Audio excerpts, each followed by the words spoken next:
Paano ba manligaw, mangdiskarte ang isang Daniel Padilla? Ayun, simple lang. Kung old school na ligaw, ganun po ako. Ano yung sabi sa old school? Love letters? Uso pa ba? Love letters, oo. Hindi po maganda magsulat kaya hindi ko pa yung ginawa. Nagpapadala ka ba ng mga bulaklak? Hindi po ako po ang nagdadala. At ano po, Yun. yan, ako po nagdadala, ganyan. Tapos talagang inaasikaso. Alam niyo naman po yung mga ganyan. Kaya, next question. Next question, may nagturo ba sa'yo nung ganyan na strategy ng panliligaw? Ano po, palabas. Napanood mo? Yung mga luma, ganyan. Yung ano po, hindi na po tinuturo yun. Talagang malalaman mo na habang pagtanda mo eh. Yan po. Kumusta naman, Kat? Kung may epekto ba? May epekto naman. Yun.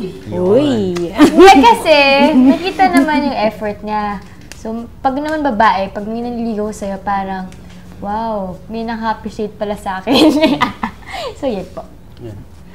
Daniel, kasi di ba, before showbiz, bago ka pumasok sa showbiz, Parking 5, yung banda mo. Siyempre, banda, cool, daming babae, siyempre, nag-aano sa'yo. So, paano mo hinahandle yun? Bahala na po yung mga kabanda ko dun.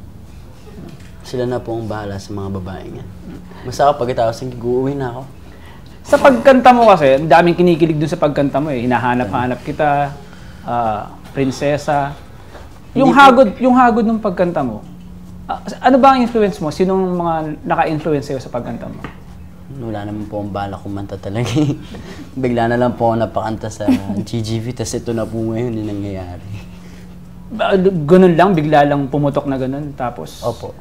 Nung 90s, malaking banda yung kinabibilangan nung tsuhin mo, si Naldi Padilla. Opo. Na kino-compare yung boses niyong dalawa. Hindi po, compare niyo po yung boses ng kapatid ko na anak ni Naldi Padilla.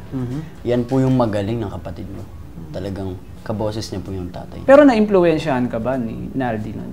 Oo naman po eh, si daddy, pag ando ka sa bahay niya, parang High School Musical yun.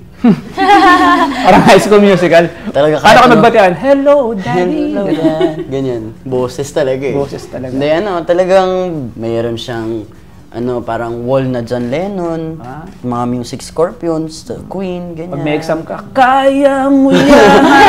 Talaga sa'yo. Yan, ganyan. Talagang, hindi, tumatanda po ako ng talagang influenced po ako sa music. Talagang luma. Hindi po ako masyado, sa bago eh. Mas luma po ang tao.